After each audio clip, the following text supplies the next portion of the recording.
Hi, everybody. So I'm here with my friend Mark, and we are here to discuss the summer movie season of 2016, the highs and the lows. And we have each picked two movies a month, basically, around. We've each picked 8 movies that we're going to be talking about. Some we'll talk about kind of in more depth than others, because some of them we have very different opinions, and some of them we agree on. So it'll be really fun. And so, if you want to say hi, Mark. Yeah, hi everyone. I've been on here before, but this is my second time, so good to be back. Yes, we did a podcast on our favorite indies, and that was really fun.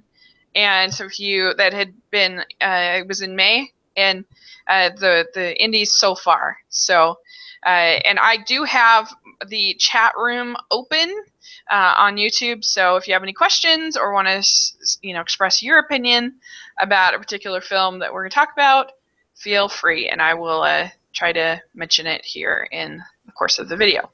So, all right, so we're going to get right into it. The first movie that we're going to talk about is I'll do a pick, and then Mark will do a pick, and we'll kind of go from there. And so the first one we're going to talk about is the Marvel movie of the year, and we're going to talk about Captain America: Civil War. And this is the third Captain America movie that they had done. This was directed by the Russo brothers.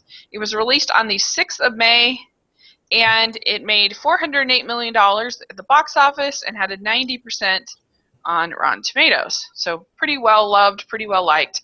And I really enjoyed it. I thought that one of the things I think that it showed it was a successful film is I think it made Iron Man 3 and Age of Ultron better, because it kind of showed Tony's arc, where he started out with those panic attacks in Iron Man 3, and you could see that things were really kind of starting to get to him. And then in Age of Ultron, he creates Ultron, because he's had this vision of all of his friends getting massacred. And so then it makes sense that he would want to side that accord. Where if it had been Iron Man 2, there's no way he would be the one on that side of this argument. So, and then I think it's the same thing with Steve, because he had seen in the last movie, he had seen S.H.I.E.L.D. fall prey. So he's the last person that's going to want to sign over his agency to a government body, even something like S.H.I.E.L.D. that he trusted. So I just felt like it took all of that character development that we'd already gotten in other movies, and then brought it to a satisfying kind of conflict, and made those other movies better. I don't know. What did you think of it? Yeah, I really enjoyed it. I thought that Civil War was kind of like the bigger is better kind of aesthetic. It has more cast members and more battles.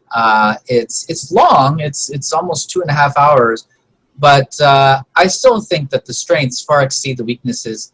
And I do think it's sort of like a third Avengers movie. I mean, it's very much in the same way, even though it's focused on Captain America. It kind of definitely pairs nicely with the Avengers and Age of Ultron in that timeline. I think it's actually not as great as the Avengers in 2012, but I do think it actually surpasses Age of Ultron. And before the summer began, I actually assumed that this would become the biggest hit of the summer, and as we'll find out, it wasn't. But I think most people did. Still did very well, and I think it was one of the more enjoyable blockbusters of the summer. Yeah, I'd agree. And I don't know, I just thought that you have this interesting dynamic between Tony and Steve about sort of agency versus control. You know, that Tony was at this spot where he feared his own agency. He feared what he would do, and so he wanted that control. I liked that. I thought that was really good, and it's super entertaining. The airport sequence is super fun, and but I also thought it was kind of bold for Marvel to have Steve become like flawed in such a serious way that he would keep that kind of a secret from Tony about his parents, and that was pretty devastating. And then that long fight at the end was almost better in a way than the airport scene, because it was just so personal. It was just it was Tony seeing his parents getting murdered, you know, and in a way kind of blaming Captain America, even though blaming Steve, even though obviously Steve didn't do it, but he kept it from him, and he's defending the murderer in a way. And so I don't know. I thought that was like an emotional heft and sort of a fallibility to a character like Captain America that you wouldn't necessarily expect.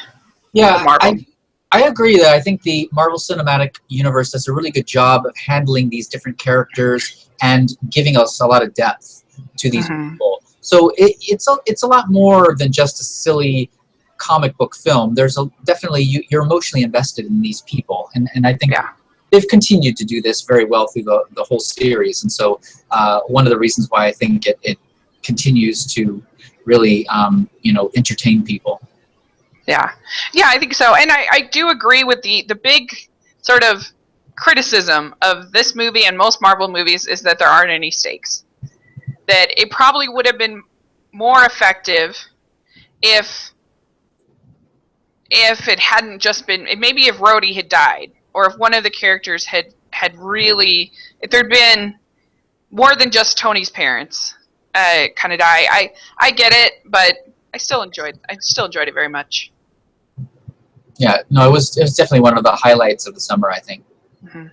We do have a comment from Ryan R. He says, "Summer was very disappointing. There were some great movies, though. Civil War stands as my favorite of the year." So there you go. Yeah, definitely one of the biggest, as terms of box office hits, I think one of the bigger successes of the summer. I mean, a box office success that I also really enjoyed.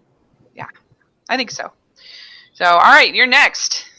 Okay, so I'm going to start off with a little bit of a smaller picture. It was called Love and Friendship. This is directed by Whit Stillman. He's actually one of my favorite directors. He did a film way back in 1990 called Metropolitan, which I love quite a bit. He also did Barcelona, The Last Days of Disco. He's definitely more of a smaller type director with little character-driven projects. This particular piece was actually adapting a fairly obscure early novel by Jane Austen called Lady Susan. And so it's a period piece. And I just really enjoyed the script of this piece. I think that what I really liked about it was the sparkling wordplay and the dialogue between the different characters. And it's not your typical summer type film. It's definitely something that's a little bit more introspective. It is a costume drama, but a really well crafted story. And I think Whit Stillman does a really good job of creating characters. And I mean, the characters are created by Jane Austen, but I think he does a good job at fashioning the way that they interact. And of course, the way that the drama is filmed and how it plays out is a big part of the director. And he does a really good job of creating this wonderful story. It was sort of unexpected. It wasn't something that I knew I would enjoy so much. But it turned out to be one of my favorite films of the summer, and I really enjoyed it. This is also my favorite film of the summer. And it's my second favorite movie of the year, actually. Yeah. I love that's Friendship. Great. Yeah, no, I didn't realize. I knew you liked it, but I wasn't sure it was your favorite. So I'm happy to hear that. Yeah, so it has 98% on Rotten Tomatoes and made $14 million at the box office. Right, so we're validated in our thoughts, right? That's right. It's so funny. It's so it's just different than what you expect from a Jane Austen period piece. I mean, she's such a manipulative, kind of horrible person, but she doesn't really hurt anybody from what she does. And so, like, everybody's actually kind of better. She's smarter than everybody else. And so you don't really mind the fact that she is so manipulative. At least I didn't. And I loved her and Chloe Sevigny, and they were so great. And I just think it's funny, and it's not too long. It's not self-indulgent at all, like so many of the movies this summer. It's just... I didn't even highlight Kate Beckinsale's performance. But, I mean, she's a gorgeous actress, and she often finds herself in these underworld films, which, depending on your taste, is, you may enjoy those or not. But this is something that really allowed her to act and, you know, give a performance. And I think people don't get to see this side of her often. So it was nice to see that. I mean, aside from being a very, you know, beautiful actress, she's a good actress. She's really good, yeah. Yeah, and this shows that side of her. And she is manipulative. She's I mean, it is a bit of a feminist. She kind of uses her feminine wiles to kind of get what she wants. So people, that may raise an eyebrow or two, but in this time period, that kind of is what that was available to her, and that she's able to do that. So yeah, it's kind of an unexpected type film. Yeah, and the supporting cast is so great. Tom Bennett, I think it is, who he's hilarious. Just I just loved it. It's the kind of movie that I could watch every day if I had to. I'd really enjoy it. So yeah, it's available now on stream. So if people haven't seen it, check out Love and Friendship. I think you'll really like it. It's very different than a typical Jane Austen film. Jane Austen's my favorite, probably my favorite writer ever, and so just to be able to see something new and fresh from her, and it actually inspired me to find the novel and read it, which I really liked it. So anyway, it was just a really cool experience. Right.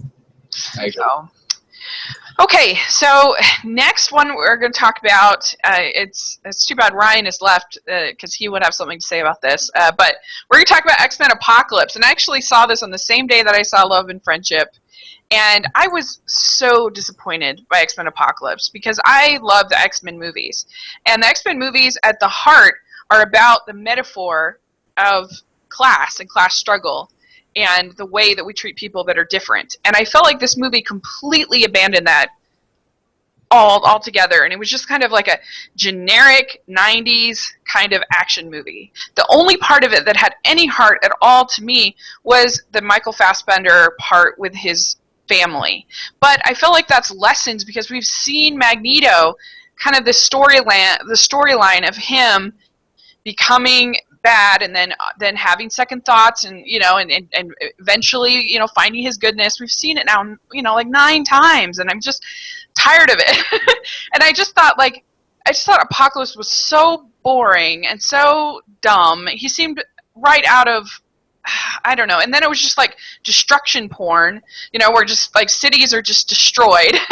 and that made it even worse that Magneto was put out just like, oh, you sure you don't want to stay here? You've only just literally murdered millions of people, and you sure you don't want to hang out with us? Just like, made me really mad. And I just felt like, whereas like X-Men Days of Future Past, which I love, I felt like that one had a lot of characters, but it was the main focus of the movie was on Mystique and Wolverine. And those two characters, and sort of the Mystique's journey was sort of the heart of the film, and getting her to kind of forgive and change her mind. And whereas this, you got like 10 minutes of Magneto and his story, and then you wouldn't see him again for a long time. And then you get like 10 minutes of Mystique in Germany, and then we wouldn't see her again for a long time. And so it just felt like fractured and frustrating, and I was so disappointed because I loved Days of Future Past, and I loved the X-Men movies. And so even though I know that it has good things about it, to me, I was just like, oh, I was just really let down. So what did you think about X-Men Apocalypse? So, I mean, I'm not like a huge fan of the X-Men series. I sort of greeted this film before I saw it with sort of reservations, like, oh, their X-Men film. I'm not really that excited about it.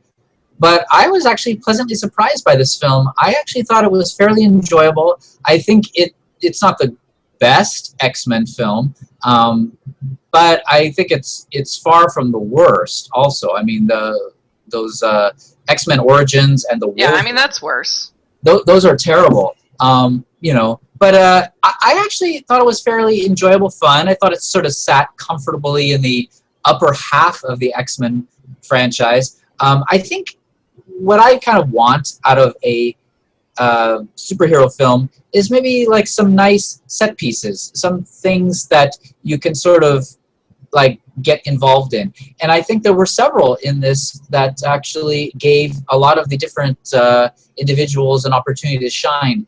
There's one involving Magneto where he has to confront a threat to his wife and daughter, and without going too much detail, her locket is a lot more dangerous than you might think. And I thought that was a really interesting sequence. And there's a few others. There's another slow motion rescue sequence involving Quicksilver, who was a highlight in the previous installment. That's set to the Eurythmics' "Sweet Dreams Are Made of This," and I thought that was really fun. And so those moments made it for me. And I thought, it's not the greatest film. I'm not gonna try to say that it's something that's going to change your life. But I wasn't really looking forward to this film, and it actually ended up being a lot more entertaining than I thought. So I enjoyed it fine. I thought it was fun. I had a good time at the film. Yeah, I mean, it seems like most people had more your experience than my experience, and I don't know, I just felt like it lost everything that makes the X-Men special, because like I said, they're a metaphor for something better that makes them more interesting to me than a typical superhero movie. That, they are this metaphor of class struggle, and I just felt like Oscar Isaac was so wasted in this sort of boring big baddie. But the thing about him, I mean, why take a very charismatic, good-looking actor like Oscar Isaac and then cover him up in this mask? So I was like, why did you have to hire him to do this role? Almost anyone played that. So I'm not exactly sure what drew. I mean, I can assume that he just wanted to be in an X-Men movie, but it didn't need to be Oscar Isaac in this part. So I agree with you. That was sort of because at least in Age of Ultron, at least James Spader had some flair. He was sort of funny, he was sort of, there's sort of wickedness to his voice. To me, that made it a little bit more, I don't know, it was just, this was just, and I wish they'd given more sort of explanation of the Four Horsemen and why they agreed to kind of go with Apocalypse. Why didn't Magneto ask more questions about what he's just angry? And I guess I get that, but that you think that somebody like him would sort of ask a few more questions about kind of what is Apocalypse really trying to do, and why he's trying to do it. But I just feel like we need a new director. We need a new look. We need a new I don't know. I just feel like Bryan Singer's out of ideas, but yeah. So I guess that one, it really just comes down to expectations, and where it was my third most anticipated of the year, and I was really looking forward to it, and so I think that's something to do with it, because I wasn't really anticipating this film. I just thought, oh well, I'll go see it because it's one of these big hyped superhero films, and I guess I wasn't really expecting much, and I thought I got more than what I was expecting, so I was okay with it. I mean, and like I said, I liked the set pieces. There were several that I thought captivated my attention. Mm-hmm. Fair enough. All right, so you have Alice Through the Looking Glass is your next one, I guess. Right, and so we're mostly focusing on our favorites of the summer, but this was one of the ones I was anticipating. I mean, it is the sequel to Tim Burton's Alice in Wonderland from 2010, which made a huge amount of money. It was a $334 million grossing film. Yeah. Did you like that film? It was fine. I didn't hate it, but you're right, it wasn't great. Yeah, it was a little bit kind of overinflated and bombastic, but in comparison, I mean, as bombastic and kind of overinflated as that film was, Alice Through the Looking Glass is just a complete, unbelievable wackadoodle free-for-all. The CGI budget must have been the GDP of an island nation, because every scene in this film just bursts with computer-generated imagery, and so much to absorb without any care for story or coherence or anything. I sat there in the theater. I mean, it takes a while before you realize how bad this film is. But I mean, I would say about maybe 20 to 30 minutes into the film, I realized this is unsalvageable. It was just awful. I mean, one of the probably, I mean, easily one of my two least favorite films of the summer, and probably thus far one of my least favorite films of the year. I am a big fan of Tim Burton. I mean, he's done some of my favorite films. Of course, you know, Beetlejuice, and I loved Ed Wood, and he's done, you know, I mean, he's done many films that I enjoyed a lot. But this was him at his worst, and Yeah. it makes the original Alice in Wonderland seem actually good by comparison, because this was just awful. Yeah. I can't stand his performance. Johnny Depp. Johnny Depp's performance was not good. I mean, he was doing the same sort of thing that he did in the original one, but this was just I didn't enjoy it. I thought he was mincing and overly cute, and it just gave me a headache. So. Well, and Anne Hathaway, oh my gosh, she was so bad.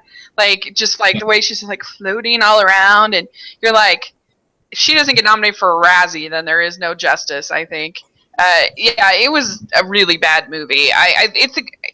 It's my second worst big budget movie of the year. We'll talk about my worst in a few, but but yeah, this was actually directed by James Bobbins, executive produced by Tim Burton. Right. And I did forget to mention wasn't directed by Tim Burton. So this only made $77 million. Right. So it's interesting, because I feel like there were a lot of movies this summer that that Hollywood thought were sure things that they have to realize that aren't sure things. Like, you have to work a little harder, I think. Well, and they throw a little bit of story in there about this Anne Hathaway's character and her you know, decades old. It was so ridiculous. You know, fight with her sibling, and that's, but it's just dumb. I mean, and I'm picking because I already didn't like the film, so then I start looking at the story, and the story is stupid. I mean, if it had been fun and lighthearted and just sort of an interesting film to watch and enjoy the color and all of that, it might have been fine, but it wasn't even that. I thought it was messy and just sloppy, and it just didn't have any sense to it. It was just awful. Well, yeah. When you think about it, in the last movie, the like apocalyptic destruction and battles that we see, and that is all basically because of a lie told about tarts. It's so ridiculous. And also, you're supposed to buy that Alice and the Hatter are such good friends that she would risk like all of Wonderland, the whole civilization, everything, by doing this. And I never felt that way in the first film. It's not like I felt like, wow, they're just so close. You know, she'd do anything for him. Yeah, there was no story. It was just effect. That's all it is. It's a complete film built on effects, and I didn't even think the effects were very good. No, I know it's a little bit brighter than the first one. It's not quite as depressing as far as the color palette, but yeah, I agree. I thought it was really weak. Even my friend who loves the first one, she had to admit this wasn't very good. So yeah, it had 30% on Rotten Tomatoes, so it was basically everyone agrees with us on this one. It was a bad movie, and it'll definitely be in my bottom 10 for sure for the year. Yeah. No doubt. Well, let's talk about, this will be quick because you haven't seen this one, but in my opinion, I obviously wisely avoided it. So, you know, every once in a while I try to go out of my comfort zone, and I'm not a huge fantasy person, but I thought, you know, I'll give this Warcraft thing a shot. So I go, and oh my gosh, directed by Duncan Jones, who's done good things in the past, and this movie just, I think it's kind of like, I don't know, I'm just trying to think of a good example of you have to know these characters, and you have to know this lore for it to make any sense. I'm sorry, I might not even said Warcraft.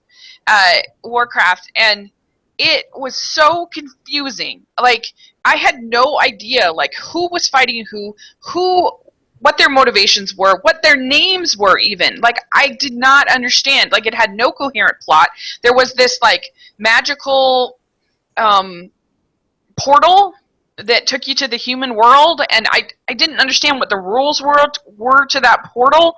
I didn't understand there was this magic called the Fel. I didn't understand what the rules were to the magic. I didn't understand what was going on, why they were fighting. It was just so frustrating and awful and boring, and Duncan Jones, I don't know if you mentioned, he did Source Code and Moon, which are two really good movies. Yeah, I haven't seen Moon, but I love Source Code, and evidently he's like a big fan of this, but it just made no sense. I mean, and there's so many scenes that it's just like, I don't know, they were just so in love with their whole concept that, like, there's a scene where they're in the middle of this big battle, and the orc, the lead orc, he falls to the ground in the battle, and he wakes up, and everyone is like in a circle around him, kind of staring at him. Why are they staring at him? Why did they stop fighting? What's going on? You never know. It's just to have this cool slow-mo shot of him getting up and attacking the other guy.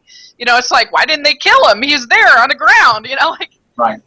And there's this like bad orc, and you don't understand why they're putting up with the bad orc that's like making all of this nonsense happen, and it was awful. It was, I couldn't believe that this happened. It was awful. I want to just point out, because we have to mention box office. So it cost $160 million. It only made $47 million in the U.S. So it was a flop here. Yeah. However, it is made foreign box office $386 million, which is huge, and $220 million of that in China. So this is an out-and-out success. I mean, even though it didn't perform well here, worldwide, it did so well. I mean, I wouldn't be surprised if there were sequels to this, because, I mean, the foreign box office justifies it. I have no idea why. Like, I do not understand. It only did 10% of its total box office here in the U.S. It's one of the biggest disparities between foreign and domestic ever. So, yeah. So, I mean, it's a non-entity here, but as far as, like, China and some of the rest of the world, it's actually a force. Yeah, it's bizarre. I don't understand. The acting was horrible. It's just, I don't get it. But yeah, who knows? Ben Foster, we're going to talk about him later. He's talented, but he is so bad in Warcraft. Like, embarrassing. And so, yeah, I will not be seeing Warcraft 2. I can tell you that right now. That will not be happening. So anyway, Ryan's back, and he says, I hope Assassin's Creed at least delivers. So, you know, we'll see if we can finally have a good video game movie. I mean, right now, I think the best video game movie that we've ever had is Angry Birds, which... That's not the best. I would put Mortal Kombat over that. All right. Angry Birds isn't very good, but I don't know. It's just... Angry Birds. I mean, there's Tomb Raider, too, which isn't great. It's a rough genre, let's put it that way. Right. I guess Wreck-It Ralph is the best video game movie. Oh, yeah, if you count that. So, all right. Well, what is your next? And Warcraft had 28% on Rotten Tomatoes. Okay. It's one of the lowest films that we'll talk about. And so my next film that I wanted to highlight is a little indie film called Hunt for the Wilder People. And this was directed by Taika Waititi. He's a New Zealand director. He did Eagle vs. Shark, Boy, and What We Do in the Shadows. He actually will be directing Thor Ragnarok, which is essentially Thor 3, in 2017, so everyone will know this director by then. But this is another one of his really lovingly crafted comedies. It concerns a little boy who's an orphan. He's been shuttled around in foster care.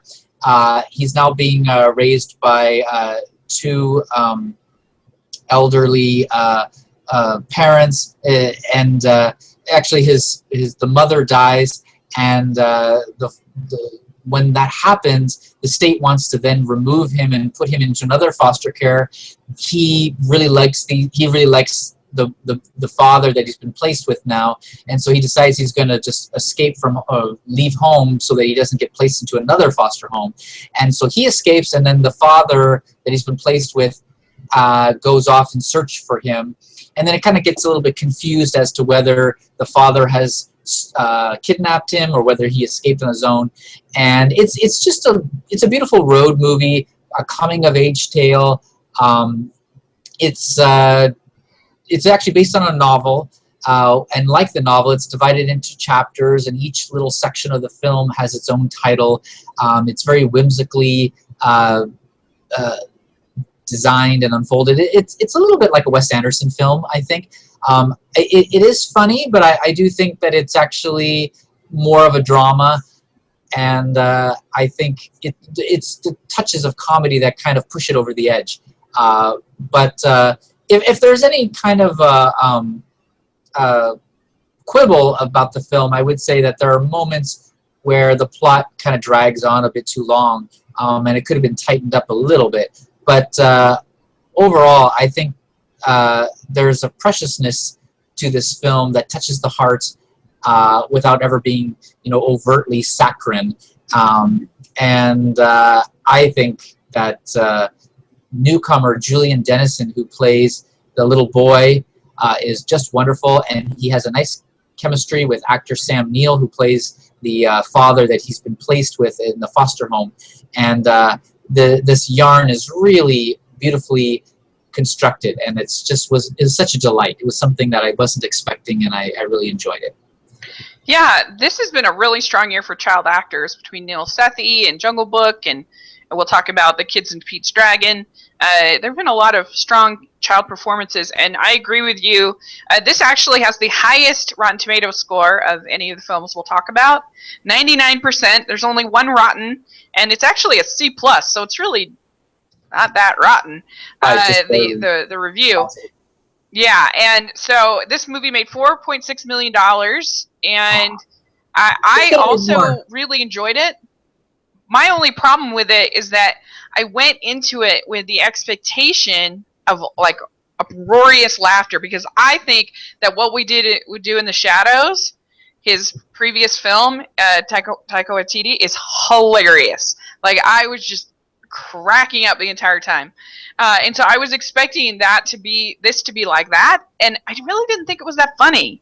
Like, I thought it was sweet and a nice drama between these two characters, and had funny moments, but I really thought it was a drama with funny moments. I didn't think it was a uproarious. So that was my expectation, maybe leaving me a little bit disappointed, but still realizing it was a good movie, and it is so beautiful. It makes you want to go to New Zealand. Yeah. I mean, and I don't think whether you expect it to be a comedy or a drama, I mean, just go in and just expect a good movie. And yeah. I think that's what it gives you. Yeah, that's fair. I mean, have you ever had that, though, where you're kind of expecting maybe something to be a scary movie and ends up actually, it's still good, but you were just expecting something different? For sure, and I kind of mentioned this when I was talking about X-Men. I think expectations do have a lot to do with how you enjoy a film. So if your expectations are really super high, or you're expecting a certain kind of film and then it doesn't deliver on that, then you may fault the film for not living up to those expectations. But I walked into this film not really expecting anything. I just wanted, I had heard some good stuff about it, but I really kind of walked in cold, and I really walked out enjoying it. This is actually, it's hard to say, but one of my favorite films of the year. Easily top 3. There's a couple others, but this is definitely so far still up there, at least in my top 3. It's a really sweet little movie. Like, I didn't allow those expectations to ruin the film for me, but I think I just need to see it again for it to be like one of my favorites because of that expectation. But I really did like it, and I thought that their bond and the dialogue between the two of them was great, and I thought Sam Neill was great, and like I said, I think it looks gorgeous. So yeah. I really did enjoy it. It's a good pick. We did have a comment from Kyle Nankervis. I personally love that movie. I'm from Australia, which is a neighbor to New Zealand. So there you go. Oh, well, yeah. Okay, so we are going to talk next about Finding Dory. This is very exciting. The number one film of the summer. Yeah, the number one film of the summer. This was directed by Andrew Stanton, coming back from Finding Nemo, 13 years, separated $483 million. I don't think anybody at Disney thought it was going to do that good. Holy cow. 94% on Rotten Tomatoes. And yeah, so Finding Dory was a huge hit this summer. And I really enjoyed it. I think I liked it even better on a second watch because I think I was able to sort of appreciate some of the smaller details. And one of the things I liked about it is that instead of having Dory like meet a friend, and then the friend, then they go to find her parents. I kind of liked the fact that she met one friend, and then she would meet another person, and then she would meet another person, and she would meet another person. I felt like that was a little bit different than Finding Nemo, which is basically, Marlin meeting Dory and then them going to find Nemo. So I just felt like it made it a little bit more unpredictable, and there were sort of more fun characters to get introduced to. And I really liked Hank the octopus. I thought that he was really film. He was really fun, and I thought it had a really nice message about disabilities and the whole idea of sort of what would Dory do, and trying to think of things from different people's perspectives was really nice. And I think that it was interesting to see the different water environments with animation. Well, I have a question. Yeah. So can we even call Hank an octopus? I mean, he lost a tentacle, so maybe he's a septopus. Oh, yeah, septopus. That's true. That's true, he is. And they had to invent like a whole new type of technology in order to get Hank to move the way that he did, and the way that, so Pixar is just amazing in that way. And I thought the voice casting was superb, and I think it's actually maybe Pixar's funniest movie, just as far as like pure all-out laughs. Like when the truck goes in the water at the end and they play that song, I was laughing really hard at that. I thought that was very funny. I agree. I mean, I think this was a lot of fun. I don't think it tops the original Finding Nemo. No. But I think it amps up the craziness. And by doing that, it kind of tops it in that way. So that's part of the reason. It's a very easy film to enjoy because it's just a good time. It's funny. And like you said, they add a dizzying array of new characters, including Hank the octopus. There's a lot of people in here to like really captivate your attention and stuff. So I think it's very audience pleasing. Yeah, and I had kind of fun with my review. I didn't want to just kind of do what everyone else did, and so I kind of tied. I had some sort of fun speculating on ties to WALL-E, and where you see the Sigourney Weaver is the voice of the Marine Life Aquatic Center, and I think there are some slightly, like, I could be totally, I mean, it was just fun. I just enjoyed doing that. But I liked there were some subversive elements, though. Like, that's what I noticed more on the second watch. The way that everything's so polluted, and the way that, like, it doesn't seem like they really are rehabilitating anybody at this center. Like, and the fact they're sending them all off to Cleveland, where there's no ocean in Cleveland, that's sort of weird. And the way that Hank wants to go to Cleveland so badly is sort of strange. And so, I don't know, I feel like there was something there, I think, that I liked. Right. No, I agree. There was definitely some sort of odd little like touches to the story that you weren't expecting. Mm-hmm. Yeah. So I think that it's better than Monsters University. I think it's better than either of the Cars movies. I think it's better than The Good Dinosaur, even though I like The Good Dinosaur. So I enjoyed it. Nels is on. Nels Damberg, my friend. Hey, I finally made it to a live stream. Yay! We're talking about, he's asking, are we talking about WALL-E? We're talking about Finding Dory and its connections to WALL-E. Pixar. Yeah, because Sigourney Weaver is the voice of the computer in WALL-E. Right. And so your review. which is also directed by Andrew Stanton. So anyway, I had fun. I had fun doing that, and so. Well, I really liked Sigourney Weaver's part in Finding Dory, where she's like, "Hi, I'm Sigourney Weaver." Like, she's like her own little character, where she's the voice in that aquarium.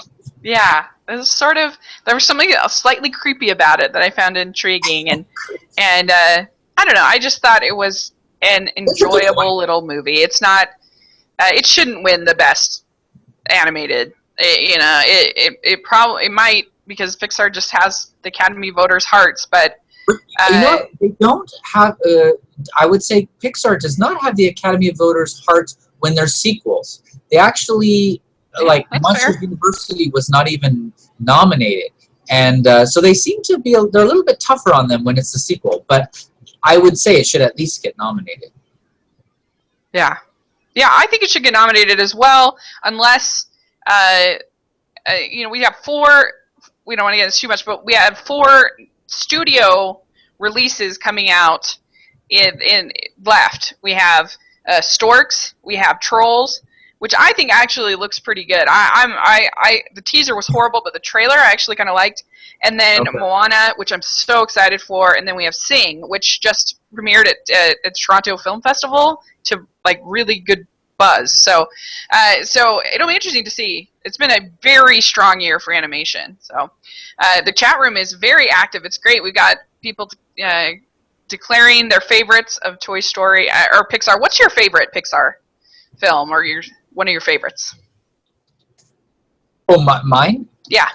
Oh, I mean, I love the Toy Story movies. So, yeah. I mean, maybe, gosh, it's hard to say, but I mean, I really love the original. I mean, I love all 3 Toy Stories, and I'm amazed at how good each one is, despite the fact that they were sequels. Maybe I'll just give it to the original Toy Story, just to be a purist. I love Toy Story is my second favorite. Up is my favorite, partly just because I love too is I love the Incredibles too. Yeah, Incredibles is great. I just for me, it just makes me think of my grandpa, and so it's kind of as a personal connection for me. But yeah, Toy Story is great. There's no wrong answer to that question. Yeah, that's right. Honestly, I don't think so. Yeah, I wouldn't fault them for their choices. So okay, let's keep going here. And your next pick. So my next pick is another little introspective film. It was called Wiener Dog. This was from director Todd Solondz, and he was dubbed by one critic as the king of feel-bad cinema. One of the reasons is that I think he exposes the horror beneath the sort of well-manicured facade of the suburban dream in a way few directors do. He's most famous for probably his picture Welcome to the Dollhouse. That kind of put him on the map. It's also sort of his biggest success.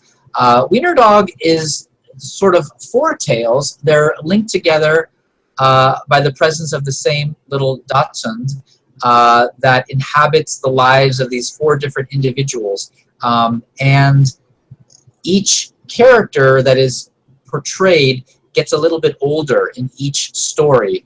And a lot of it has to do with mortality and the transience of life. It can be bleak and pessimistic, but at the same time, he sort of approaches the subject with a sense of comedy.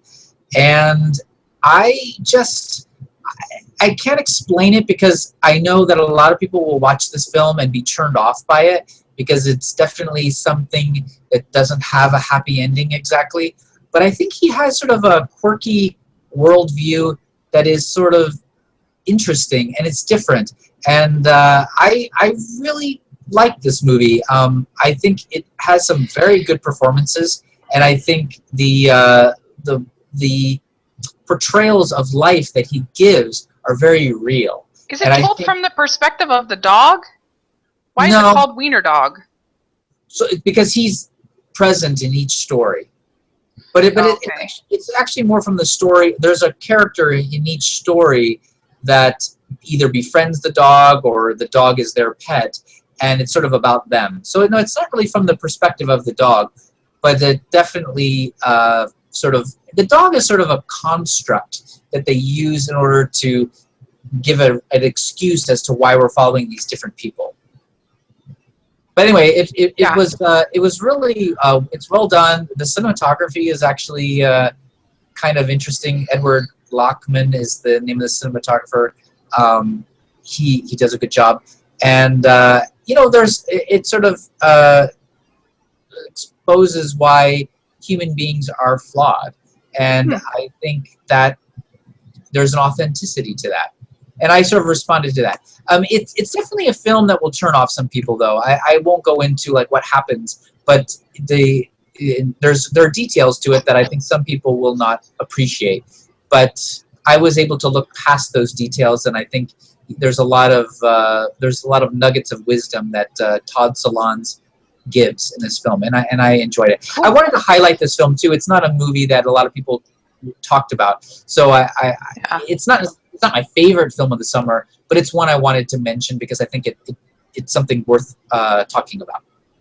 I'm glad you did. I'd never heard of it before you mentioned it, or I missed your review on it. And it only made $470,000, so it's our low man on the box office. But then it got 75% on Rotten Tomatoes, so I'll definitely have to give that one a watch. It sounds different. Yeah, and I'm not sure if you'll enjoy it, but I don't want to give away details of the film because I don't like spoiling it. But but Todd Solondz is definitely. Have you ever seen Welcome to the Dollhouse? I haven't. So I would recommend watching that first, and if you enjoy that, then I would say check this out. Cool. Thanks for that suggestion. I would definitely give it a watch. So the next one is the one we'll probably have the most disagreement on because we really were on different pages when it comes to this film. I'm going to talk about Star Trek Beyond, and this is the third in the reboot of the Kelvin timeline. 83% on Rotten Tomatoes. It made $155 million. Director Justin Lin took over from J.J. Abrams, and I had come to this after doing podcasts with my friend Tom on all of the original series Star Trek movies, and that week before we reviewed both 2009 and Into Darkness. So I had Star Trek like fresh on my mind, and so I don't know if that helped me kind of enjoy this maybe more. I don't know, but I thought it was so enjoyable. I think what's great about Star Trek movies is that Star Trek is about the whole crew and them going off and facing an adventure, exploring together, as opposed to Star Wars, which is about an individual journey through, it's about Luke's individual journey. And what I liked so much about this is that very quickly it splits off into these different little groups, and so you got to spend time with characters that sometimes you don't get to spend that much time with. So you got to spend time with Chekhov, and you got to spend time with, particularly I liked Scotty and their new character named Jayla, who I thought was great because she wasn't just like a tough girl, like a cliched tough girl, but she was like vulnerable and scared at times, didn't want to go, and was telling him, no, you can't go and face off against this bad guy. And the bad guy is super generic and super lame. I get it, but that's many Star Trek movies, and that probably helped me because I had seen some bad Star Trek movies.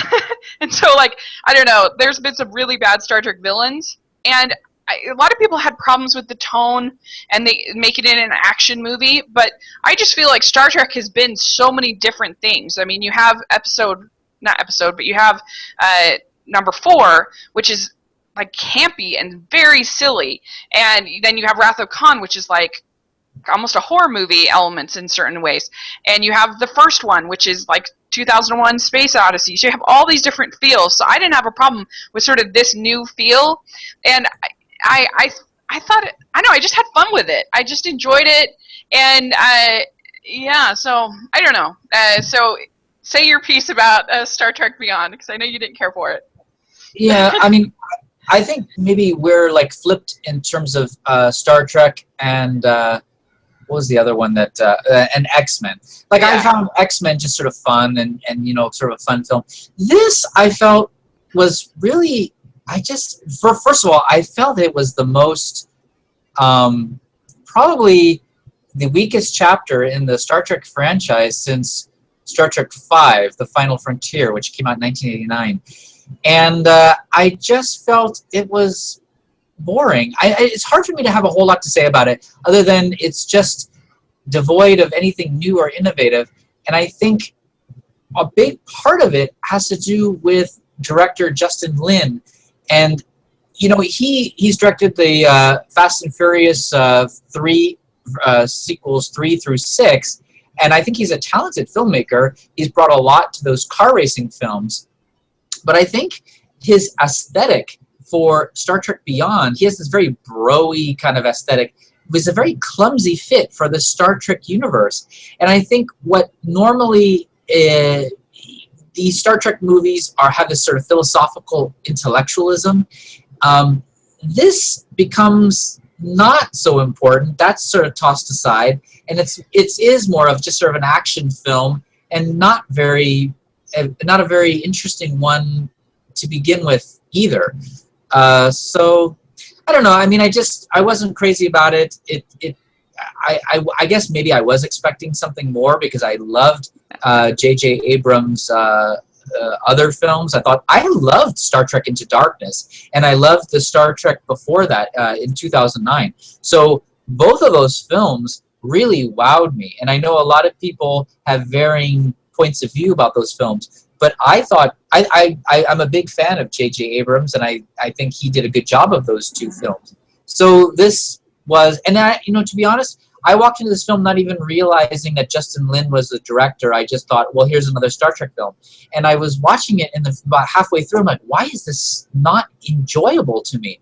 And then later I realized, oh, it was actually another director, and it did feel different. It just didn't have the same sort of like sense of intellectualism and fun that the other ones did. So yeah, I guess I just feel like there have been a lot of ones that weren't that intellectual in the series, so maybe that's why it didn't bother me as much. But I just really liked the coupling off that they did, and like seeing like Spock and Bones together was so much fun. I liked their dialogue together, and like I said, Scotty and Jayla. I liked. So Scotty and Bones was a high point. They were so fun. Interaction, yeah, was a good one. Yeah.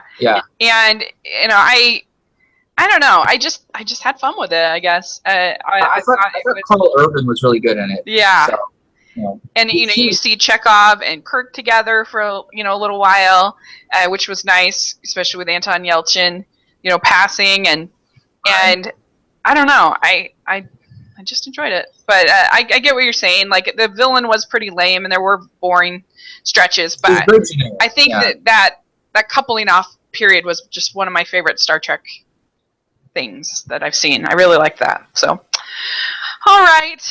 Well, let's go to your next choice. So my next choice is another film that was so shockingly bad I had to talk about it. It's Independence Day Resurgence. Uh-huh. And the original Independence Day is not a great film. No. It's fun, and it's silly and enjoyable, and kind of like, let's enjoy it because it's just ridiculous. That speech that Bill Pullman gives is sort of like a rousing, let's go get him. Will Smith is kind of funny. He punches the aliens, welcome to Earth. And so, I mean, there's definitely a sense of, silliness to the original film. But I think it was always at least enjoyable for the folly of it all. This film is just bad. I mean, it's so mind-numbingly lifeless. It's just awful. And yeah. I wasn't invested in this film at all. And when the very existence of mankind is at stake, that's a problem. So, I mean, I couldn't even give a care about what happened to these people. I think it's poorly edited. I think the acting is bad. I mean, from pretty much everyone. I think the sloppy CGI doesn't even have any sense of breadth or scope. This is like one of those sci-fi movie channels, movies like Sharknado or something. It just really was almost inept. And I mean, this is supposed to be a big budget blockbuster. There was some talk that this might actually even be, one of the big hits of the summer, because Jurassic World from the previous year was such a big hit, and that was sort of trading on the nostalgia of the previous film. And I thought maybe Independence Day Resurgence could also trade on the nostalgia of the original film, but it didn't. It was really bad. The only moment, and I will give, despite the fact that I thought this movie was just terrible, I will say there is a moment in the last half hour where the film does something right. There's sort of a Godzilla-sized queen of alien that's running down the desert, and planes are encircling her, and there's sort of a climactic battle involving that. And I thought, okay, this actually gives me some hint as to what this film could have been. But that's near the very end of the film, and by that point, it's almost over. And then I was like, then it was over, and it was done.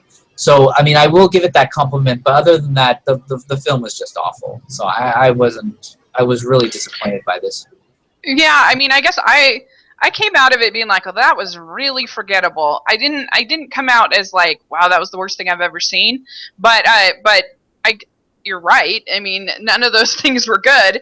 I guess again, we're all going back to expectations. I had no expectations because I'm not that big a fan of the original, and I think Roland Emmerich is the biggest. I think he's more of a hack than Michael Bay.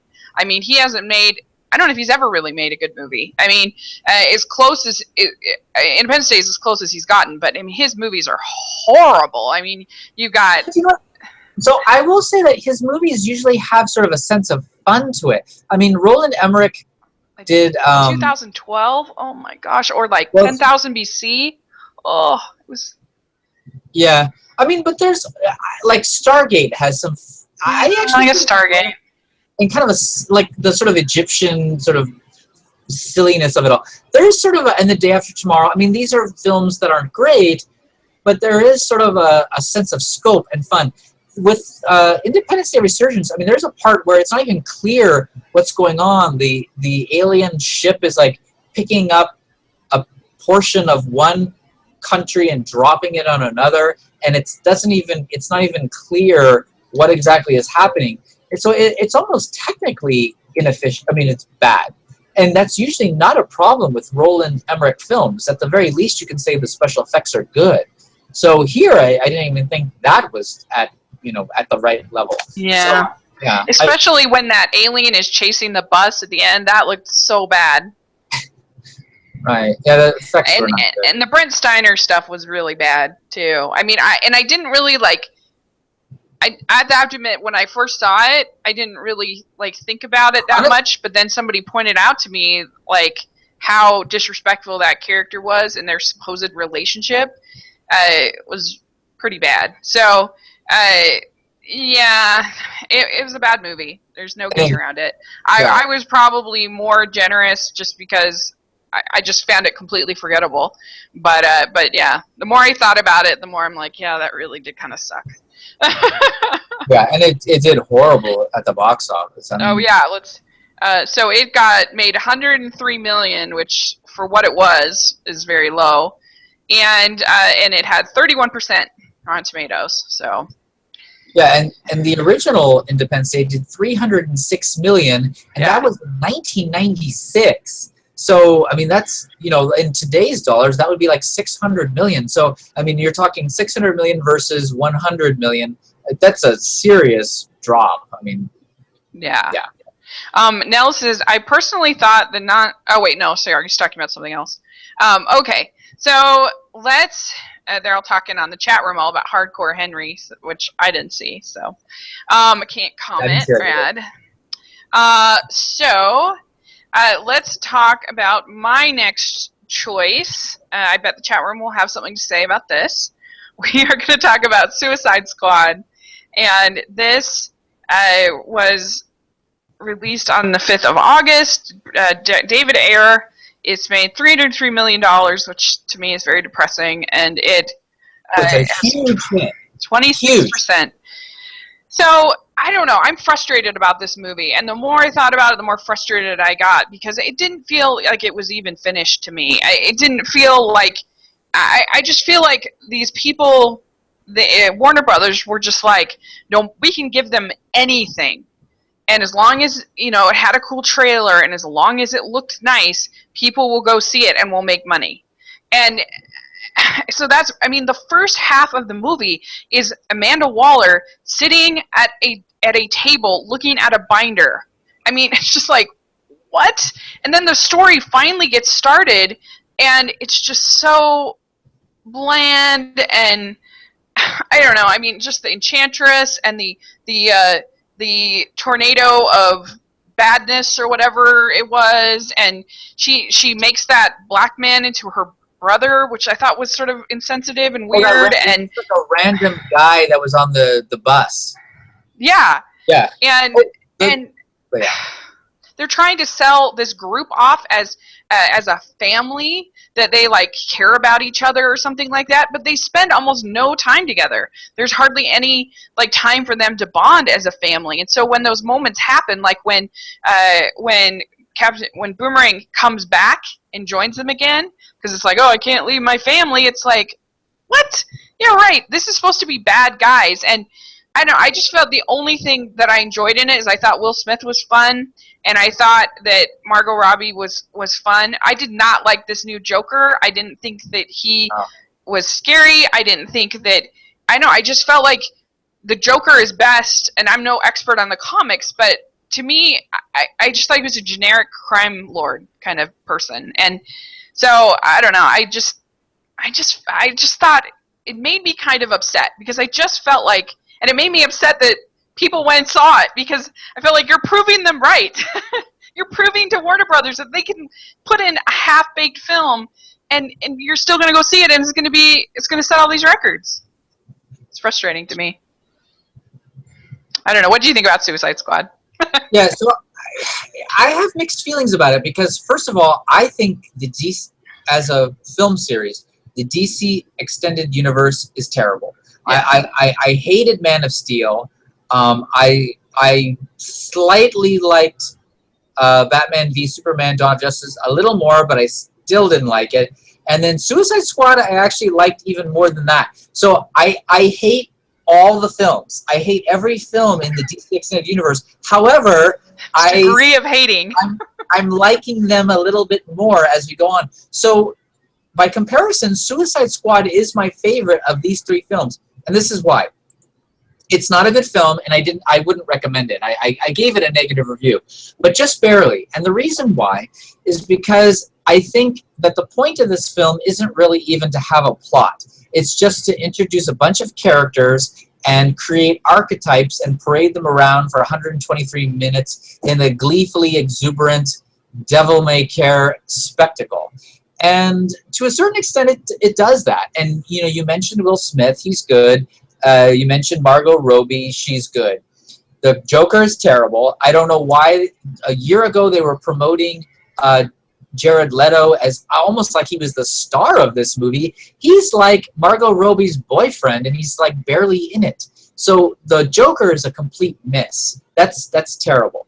But as far as Margot Robbie, Will Smith, and then actually I would also say Jay Hernandez is decent. I thought those characters were enough to give me some interest. Again, I'm not recommending the film. I don't think it's a good movie. I don't want to be misunderstood. I do think it's not a good film. But I did get some enjoyment of it. Another person that is kind of okay was Viola Davis. I mean, she's basically the voice of calm in this calamitous. Yeah, but then she murders all those people, and I just felt like, I don't know, that just made me. You're thinking about it too much. Yes. You can't think about this movie. And it's funny because they trot Viola Davis out here to give us exposition as to clarify the script's ambiguous passages. So she sits there and like almost reads from a book and like kind of gives you details about what everything is, what's going on. I mean, it's almost kind of amusing in a way. I just don't understand. Yeah, I just don't understand why it's so hard. Like, all they needed to do was have all of these bad people and have them face off against somebody who's badder. That's all that they Well, needed to do. And just I was really frustrated by it. And I just felt like, but you know what the what? heck? Here's the problem too. You have a whole movie of badass characters, Will Smith, Margot Robbie, Yeah. and then you have the main villain played by model turned actress Cara Delevingne. Okay, that was a mistake. She's not up to the task, and I just don't think it's not well written. But at the same time, I have to fault her too. She just doesn't have the gravitas to carry this film. So you're like, why is she the main villain of this movie when we've got so many other villains that are more interesting? I mean, of course, the villains are fighting the villains, but yeah. She went to the same acting school as Anne Hathaway, like in I mean, in Alice Through the Looking Glass. Hathaway has an Academy Award. No, I'm just saying in Alice Through the Looking Glass, they were both very like.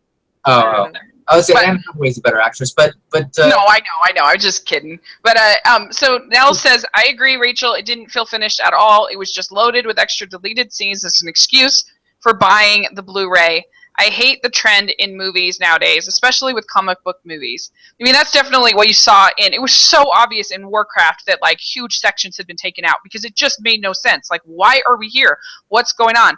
And I'm so irritated with that with Batman v Superman too, you know, that it's like, oh, well, you have to buy the Ultimate Edition to get it all. But if I had to pick, I think I would pick, out of the 3 DC Extended Universe movies, I would pick Man of Steel, even though I don't really like it very much. But I don't know, I feel like it's at least sort of a cohesive movie, and it feels finished. It feels like they I don't know.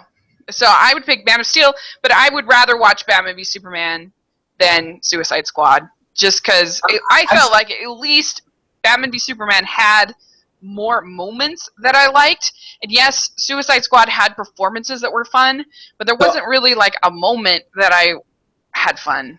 I'm going to predict the future, and I'm going to say my favorite DC Extended Universe movie is Wonder Woman, because so far I still haven't seen one yet that I really enjoy. But yeah. Or maybe Justice League. It's possible that will top it. I don't know. I mean, I also hated The Killing Joke this year, so Warner Brothers has to win back my confidence right now. I'm just very skeptical, especially with Zack Snyder and his wife at the helm. I just don't trust him. But hopefully, I want to like him. I like going to good movies, so I hope it's good. Right. We have a great discussion going on in the chat room. Lots of good comments. So this is great. Thank you, everybody. And so anyway, let's talk about your next choice. So my next good for a change. Yeah. And another movie that I wanted to highlight that didn't get a lot of promotion, a little introspective movie called Captain Fantastic. This starred Viggo Mortensen. He plays the father of this clan of kids. It's sort of a domestic comedy drama. It's not your typical household. He's definitely he's kind of a hippie type guy. He's very sort of rugged, and he wants to live this self-sufficient lifestyle. It's based in the Pacific Northwest. The kids are taught to hunt and fish and grow their own food. They're homeschooled, so he there's actually a very amusing scene where one of his family members challenges him and says, I don't agree with your homeschooling. What kind of education is that? And he pits one of his kids against her kids, and the results are amusing. It's very well written. I think this is actually one of the best performances I've ever seen Viggo Mortensen give. He's actually an actor I like quite a bit. Of course, he was in the Lord of the Rings series. He was in A History of Violence, which is actually a very good performance from him. But I would say this is probably one of his best performances, and he's a flawed character. He's not a perfect father, despite the fact that he has the sort of back to nature aesthetic, and he wants to raise the kids in sort of this sort of uh, very whole, kind of away from society. You might think like, oh, this is supposed to be better. He definitely has flaws to the way that he's raising the kids, and I think it's that nuanced portrait in which they present the good and the bad of his fathering skills that kind of makes this a very it's a nuanced portrait, and I think it's real. There's definitely a lot of humor involved in the portrait, but there's also a lot of heartfelt drama, and I think the mixture of the two together really made a drama that I kind of embraced. And I actually I wasn't expecting a whole lot of this film, and I walked away from this drama really changed. I thought that it actually gave me sort of an interesting portrait into the lives of these people. Who plays the in-laws or the in there? I forget. Well, so there's Frank Langella. Okay. Is one of the his father-in-law. Yeah. And I forget who the mother-in-law is, but he doesn't think his grandkids are being raised properly, and he is one of the characters that sort of accentuates the positives and the negatives of Viggo Mortensen's as his character, his fathering skills, and it's really it's well done. I think it's something that is, it's not your sort of typical drama, family drama. It's a lot of unexpected things happen. Cool. Yeah, that's at 80% on Rotten Tomatoes. I didn't realize I thought it was a comedy. I didn't realize it was a drama. Yeah, I would say it's, again, one of these movies like Hunt for the Wilder People. It's more of a drama, but then there are moments of comedy that sort of highlight the flaws of his fathering skills. There's one part, I mean, so like Viggo Mortensen's character as a father is very frank and like candid about things. He doesn't believe in mincing words. He gives it to his kids straight. And so in one moment he gives the book The Joy of Sex as a gift to his 6-year-old. Like this is a way to teach his children about the birds and the bees. And most kids would say, that's not a very good way to teach your kids about the facts of life. But this is just who he is. And the movie does have this sort of portrait of like, well, we understand that he wants to be honest, but at the same time, this is not a way to go about teaching your kids about these kinds of facts. So it's interesting. It has sort of the different sides of his fathering skills. Cool. Yeah, it sounds good. I missed it, but it sounds like an interesting film. I actually am kind of a homeschool advocate, so I'm curious to see. I really believe in it, so kind of curious on that level. One of the things that allows him to be such a good teacher is because he's one-on-one with his kids. So he's giving them individualized attention, and so when you're homeschooling your kids, you can really like figure out whether or not they're grasping everything they're being taught. In a sense where like a school system, sometimes there are kids that are in the classroom, but even though they don't grasp it, they're silent, they're not asking questions, and so it kind of passes them by, so that's sort of a way that he's able to give them this sort of individualized attention. Cool. Yeah, so I did forget to mention that Suicide Squad is actually the lowest ranked of all these movies we're talking about on Rotten Tomatoes, which is kind of crazy. I mean, I didn't like the movie, but lowest ranked, and yet it was the 4th biggest hit of the summer. Yes. So I think that's probably a little. It's not worse than Warcraft, that's for sure. Okay. Or even Independence Day, in my opinion. Or Alice. I mean, come on. Or Alice. No, those, in my opinion, those are worse. But yes. Okay, so let's talk about the next one that is mine to bring up. We're going to talk about Pete's Dragon, and this is a remake of the 1977 classic film from Disney. Everybody, of course, knows I'm a Disney girl, but this movie has almost nothing to do with the 1977 original film. The 1977. That's about it. Yeah, just the names, and I think for the better. Like, I don't mind that film; it's fine, but it's not particularly great. It's pretty. There's a lot of hackneyed elements to it, and so I really responded very, very positively to this film, because to me it reminded me of an old school live action Disney film that we haven't gotten in a long time. It reminded me, and I'm not saying it's as good as these films, but to me it had the same, it was like an homage to films like Old Yeller and films like Sounder, and I know all these aren't Disney, but the Black Stallion, movies about, a child and their animal and their relationship to it. And I thought that the two child actors were so good in this. I think that Oaks Begley in it is even better than Neil Sethi in Jungle Book. I thought that he was just warm and lovely, and I thought that Bryce Dallas Howard was excellent, and I was just rooting for them all. And you had to have Carl Urban, who's sort of the bad guy, but I thought it worked for this kind of a movie and what it was trying to be. And I just haven't seen this kind of a movie for a long time. And he's a bad guy, but he's not like the typical bad guy twirling his mustache. I mean, there's subtleties to his performance, I think. Yeah, definitely, especially compared to 1977, where the villain in that film wants to cut Pete up and make a tonic out of him to sell. It's like, what? But so he's definitely way less mustache twirling than that. I mean, it kind of makes sense because he's operating out of fear, of Pete, and Pete was just such a wonderful CGI creation. I really liked that he felt like a dog, like a giant dog. I thought that was wonderful, and the relationship. I mean, Elliot. I'm sorry, not Pete. Elliot was just wonderful, and their relationship I thought was lovely. And I don't know. I think I gave it maybe.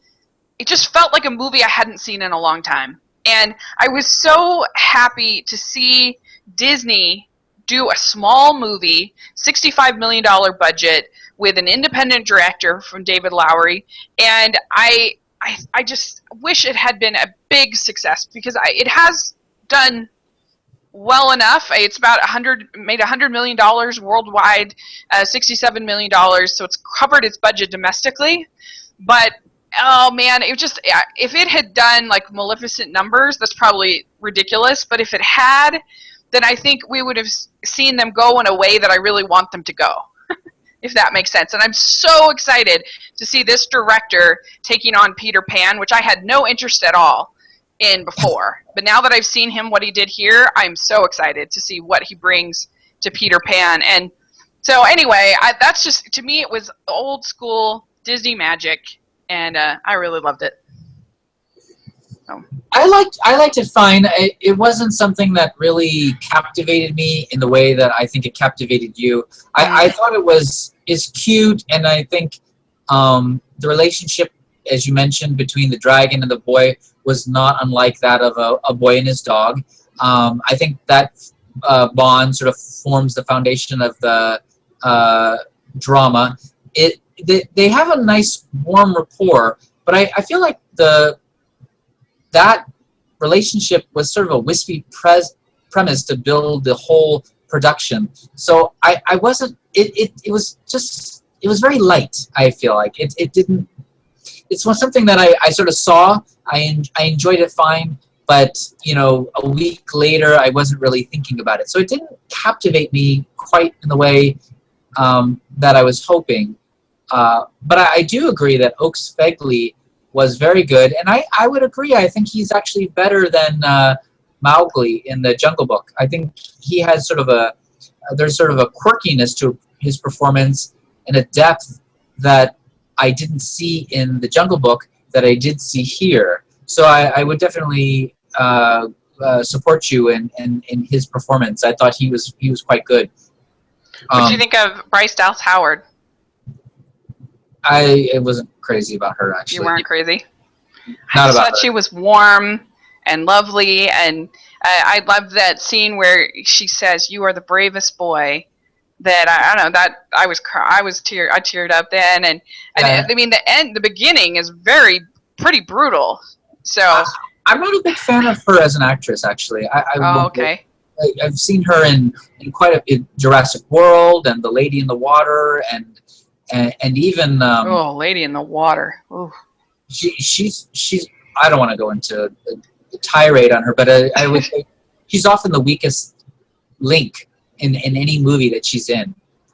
But my lack of enthusiasm for this film had nothing to do with her. She was fine. I mean, she was up to the task of portraying, a woman, and I thought she was fine. Oak Spegley was the reason why I was captivated, and then of course he was so good. And the CGI dragon.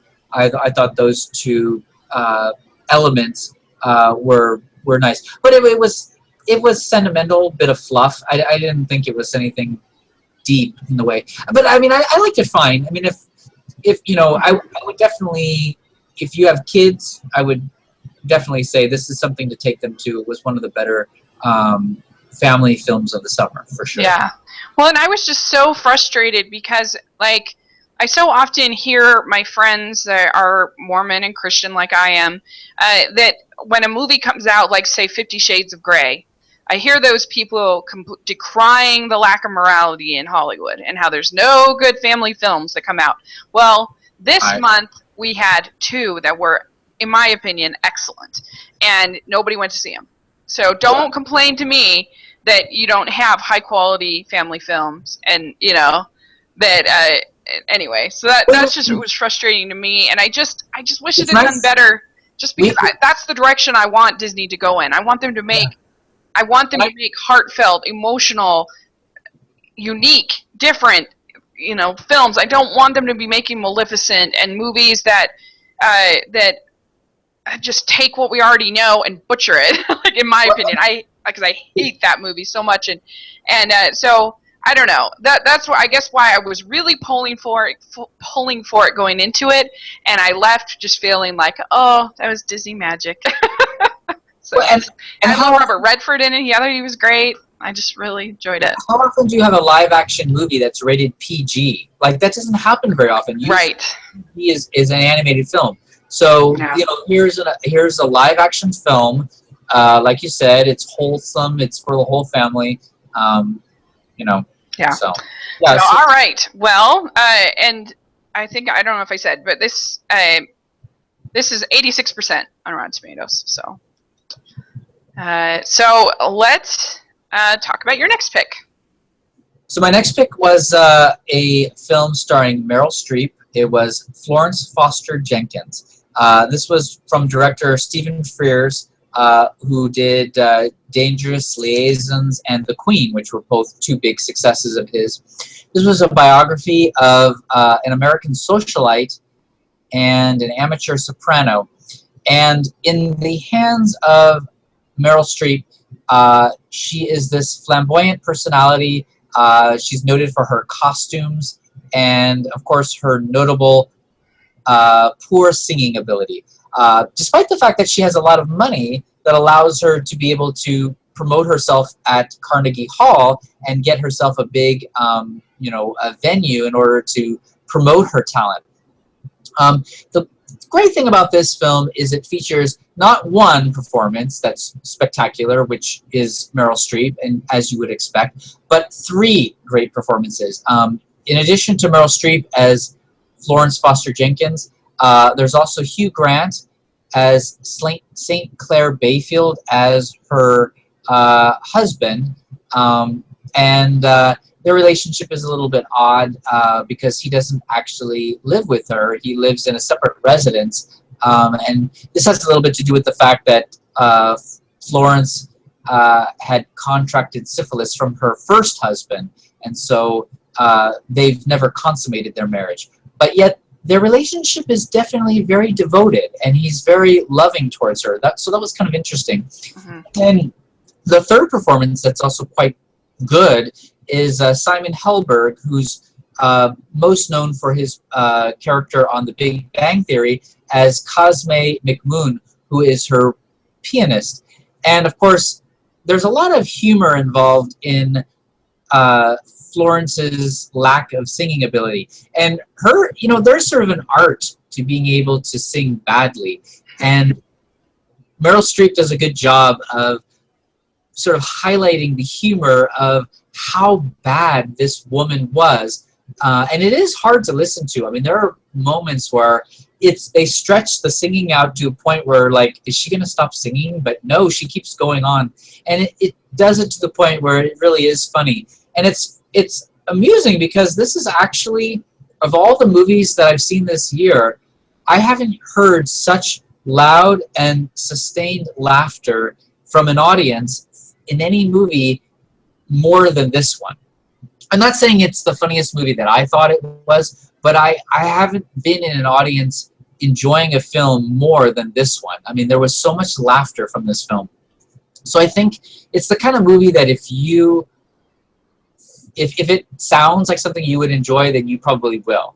And if it is something that you listen to it and say, that doesn't sound like this period piece, Meryl Streep, bad singer, costume drama, maybe you wouldn't enjoy it. But it definitely hit all the right notes for me. I did think it was very beautifully constructed, and it is definitely very much a throwback to sort of a classic Hollywood picture. But I think the three performances, Meryl Streep, Hugh Grant, and Simon Helberg, really elevate this movie to a level that made it quite enjoyable for me. Yeah, it's excellent. I really liked it a lot. I think that Meryl Streep will get nominated and everybody will groan and complain, but I think she deserves it. I thought she was good. I thought she was great. And I think that she is right up there with Kate Beckinsale. The two of them, I think, are the best female performances by a long mile of the year, for sure. I would love it if Meryl Streep would get nominated. The thing is, it would prove something to me that I don't think really happens very often, and that's that this is released during the summer, which is way before the period where people nominate films. Unless you're released in like October, November, December, your film has a hard time getting noticed. Of course, there's lots of exceptions. Boyhood was released way earlier in the year. True. So, I mean, there are examples where movies have been nominated or get nominations even though they're released early. And I would Boyhood would have won if it had been released in the fall. I'm 100% convinced of that. It just had enough time to kind of stew and people forgot how special it was. But anyway, I thought that it was an interesting movie because on the surface it's just this fluffy, feel-good underdog, kind of like Eddie the Eagle, which I actually really enjoyed Eddie the Eagle. But they're very similar, I felt. But I felt where Eddie the Eagle was very satisfying, kind of sentimental story, which I enjoy those. I liked Eddie the Eagle also, actually. What's that? I liked Eddie the Eagle also. Yeah. So that's a good callback. Yeah, but where I felt like this had some subversive elements that didn't have, that made it more interesting, made it better. Even though I liked Eddie the Eagle. I don't know, just like you were saying with their relationship, with the fact that there were some times when I really kind of hated the Hugh Grant character. And he seemed like he was just using her for her money, but then there were other times he was really tender. And so I couldn't quite figure him out, which made him interesting. There's a definite, and originally I thought, this is sort of a marriage of convenience and he's doing it for the money. But the movie portrays the relationship with such a depth that after a while you realize, no, there's more to this relationship than just that. I mean, I think the money is part of it. It's part of why he's in this marriage. There's no doubt. But I think he does love her. And I mean, the scene where she talks about how she could, if she hadn't married her first husband, that she could have been with him and given him a baby and stuff. I mean, it's just devastating. Right. It's devastating. And I mean, I was never really sure whether she knew that she was surrounded by yes men or not, because she has been trained in music. She had to know. And yet, so there were times when she seemed like blissfully naive, and then there were other times when I felt like she was sort of in on it. She knew. And I don't know, so that made her interesting. So that's why I'm saying there was sort of this, on the surface, it's just this kind of bland underdog story that we've seen a lot, but then it had these subversive elements that I thought were really good. You know, another thing that I always think is a mark of a good biography is after you see the movie, does it make you want to go home and do research about that person? And I really felt like this made me want to learn more about this woman. Like, who was this woman? And actually, I think the movie does a good job of explaining, you know, she isn't a good singer. Why would she get these crowds to come see her? And it kind of gives you a reason. I mean, there was almost sort of a mix of comedy and I don't know. It gives you a reason why people kind of came to her performances. It was partially out of sense of nastiness, like they wanted to see her fail, but at the same time, there's some great scenes. There's one part where the audience isn't reacting to her well, and a woman stands up and says, "Hey, let her sing." And I thought, oh my gosh, that seems like something that might have actually happened. And I kind of understand like how things like this happen today too. Especially because that woman was one who had laughed at her earlier in the film. Exactly. Right.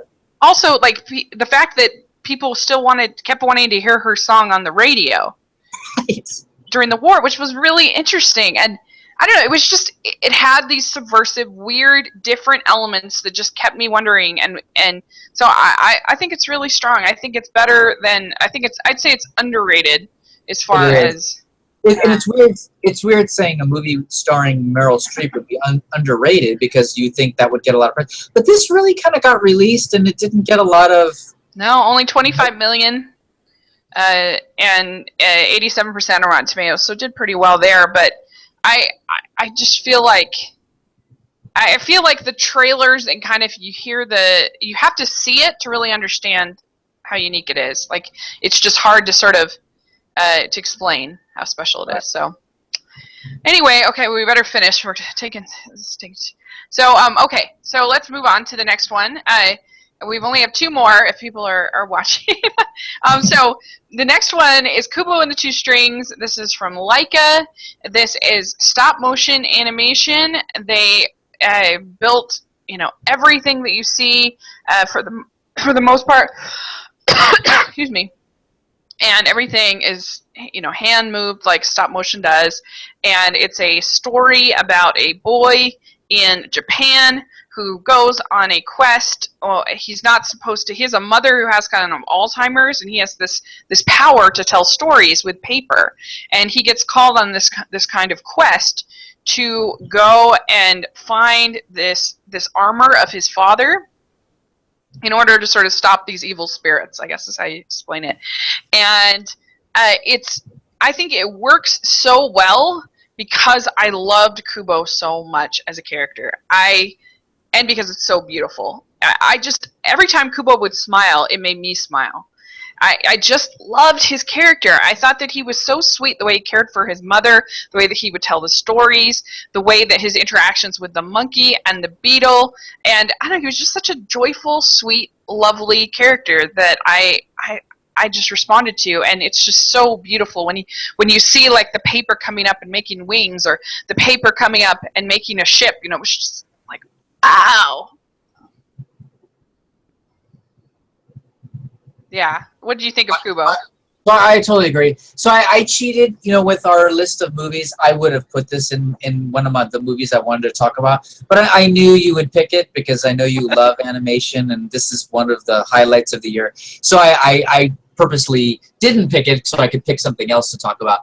But I think the art of storytelling is a skill that this movie really understands and honors. And there's a moment in the early part of the film where he goes down to the town square and he has these origami characters that come to life. And the way that that's like represented is so astonishing.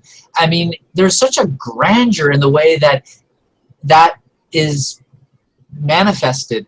I really just got kind of caught up in the majesty of it all. And it was at that moment I was like, oh my gosh, I'm going to love this movie.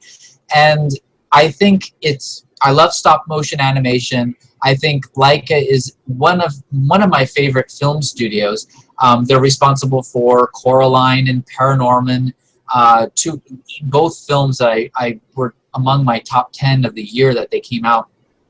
And this is also another wonderful film that does a good job of telling a story. It really, a lot of the times, I mean, even when the story, I would say if I had to criticize the film, it is your sort of typical like hero's quest story. That's about what it is, but it's told with such a beautiful beauty, and the way it dazzles the eye and the way it's, you know, the stop motion style of it all is so amazing that you just can't help but get caught up in all of it. I think there's like there's a few spectacles in the film that really are a marvel. There's a part where he has to extract this sword from a humongous skeleton, and you get a moment of that at the very end of the film during the like after the credits, where they show like how that was filmed, and it's really like stick around for the end of the credits because you'll want to see that. And there's also a part where he gets a breastplate that's hidden below in the sea of the Garden of Eyes, and that is also another sort of magical moment. It was amazing. Yeah, and I mean, there's many moments in this film, but those are like some of the highlights, and those are kind of the moments that really made me kind of embrace this film as something quite special. Yeah. Yeah, I really thought it had such heart, and I liked the way that it wasn't a typical fantasy movie in the sense of, here's the map, here's where we're going, here's what we have to do. Like, we knew that they were looking for the armor, but I felt like I was never 100% sure what all the steps were and what they were going to be looking for. You know, like, I don't know, like you have in Harry Potter the 7 Horcruxes, you kind of know what they're looking for, where I felt like, as opposed to most fantasy films, I just felt like it was a little bit more abstract than that. And I liked that. I thought it made it a little bit unpredictable, and so it had those classic sort of hero's journey, but as far as sort of what they were doing and what was going to be the next step in that journey, I thought it was very creative. So yeah, no, it's a very special film. And I just wish it 97% Rotten Tomatoes. It only made $38 million, and that is, my friends, is why we can't have nice things. It's just crazy. But I don't know, like, whether a different release date would have helped, but it's released at the end of the summer, and I just don't know if that. I wish it had been released either at the beginning of the year or maybe waited until March of 2017 or something and released it then. I think that might have helped it, because I think it was released at a time when people really weren't, you know, primed to see a film. Yeah. I mean, I think that's when they would have had to do it. They would have had to either release it in February, because this has just become such a stacked year for animation. Because, you know, January you have Kung Fu Panda 3. We didn't have anything in February, but then March you had Zootopia. April you had Jungle Book, and then May you had The Angry Birds. So maybe they could have released it against that. But June you have Finding Dory. July you have Secret Life of Pets, which slaughtered the BFG, and so, you know, and then going into the rest of the month, there's a major animated film for the rest of the year. So it's tough. It's sad, but this is Laika's lowest performing film. It only did 40 million, less even. I mean, even the Box Trolls, which I didn't really care for that much. There's one of the few movies of Laika that I didn't care for. That did 50 million. So I mean, it's actually still did 10 million more. I mean, it really should have done more. You know, it should have, and I knew that it would be kind of a hard sell just because it's a different part of the world and it's a different kind of story and everything. But I didn't think it would be that bad. I thought it would make at least Pete's Dragon money. You know, so when it came at 12 million opening weekend, that was a surprise. I thought that it did that bad. I thought it would come in like 21, 20, something like that. So anyway, all right. Well, let's talk about your last. This is our last pick. It's a great one. So my last film is Hell or High Water, and this is directed by Scottish director, David Mackenzie. Maybe most people may not be familiar with this director, but he did a British prison drama a while back called Startup, which actually I enjoyed quite a bit. But this is even more amazing. It was written by Taylor Sheridan, who did the script for Sicario, and it tells the story of Toby and Tanner, who are two brothers, played by Chris Pine and Ben Foster, respectively, who plan a series of bank robberies targeting various branches of the Texas Midlands Bank in an effort to buy back their family farm. And along the way, so that's sort of one half of the story, and then the other half is this Texas Ranger, played by Jeff Bridges, along with his partner, Alberto Parker, played by Gil Birmingham, who's also very good, who are trying to capture them. And it's just this really well done account. Nobody is really, you would think like, okay, well, they're bank robbers, obviously they're bad. And yeah, they're bad, but there's, he's trying to help out his family, so there's elements to his point of view that are good. And we sort of see, and also the financial institutions are trying to foreclose on his family farm, and so we have sort of a reason to hate the bank. And it's sort of a little bit like Bonnie and Clyde, where Bonnie and Clyde were bad, but at the same time you sort of are drawn to these two characters because they're so charismatic. And sort of the same way that Chris Pine and Ben Foster are very charismatic characters. And the script does a wonderful job of portraying these two characters. There's a lot of shades of gray, and there's a really wonderful moment where the character, what's his name?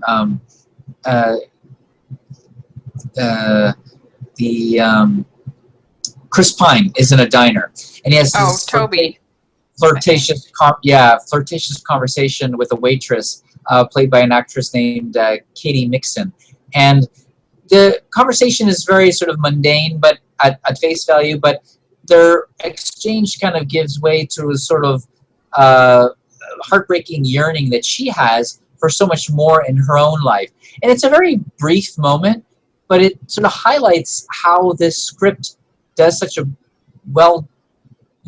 sort of a brilliant job at giving you these characters and the depth of like what they want out of life. And I thought that their performances were quite expressive. I mean, this performance from Chris Pine is probably the best performance that I've ever seen him give. Oh, definitely. Yeah, and of course, Ben Foster is often good. Jeff Bridges is often, a great performance. So, I mean, they do work that's as expectedly good. And then I do want to mention Jeff Bridges' partner, Gil Birmingham. Oh, so good. Yeah, he's also, they have this sort of antagonistic relationship where they tease each other, and it sort of belies, even though like Jeff Bridges' criticisms of him are sort of offensive, it really shows that they have this loving relationship based on the fact that they've known each other for all these years. And I thought that was a real kind of warm relationship that you kind of understand as you watch the film. So yeah, really wonderful film, one of the best of the year.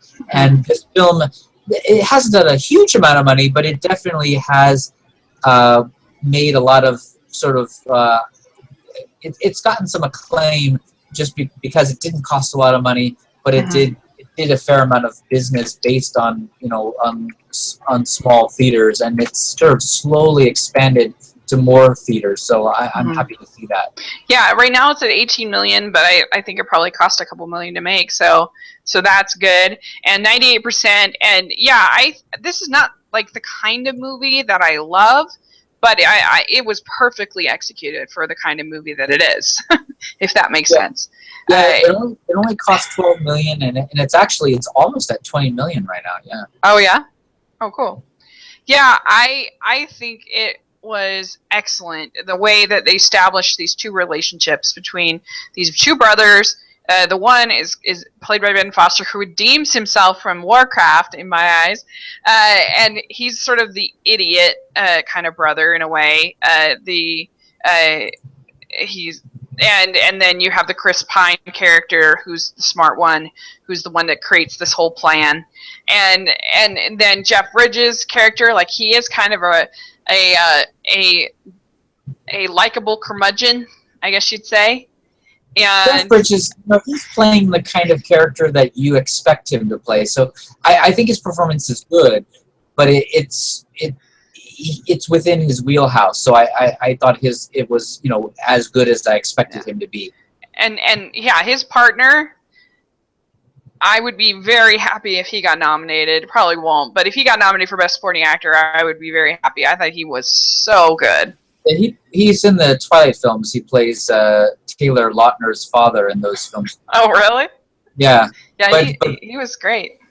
Yeah, he you was. just found you were rooting for these guys, and even though they were robbing banks, and right. you found you were rooting for the sheriff, and it's just very tight. I didn't feel like there was an unnecessary scene, in my opinion. Like I said, I feel like for the kind of movie that it is, it's basically perfectly executed. I guess if I was nitpicking, I think the sheriff should have been able to figure out the foreclosure.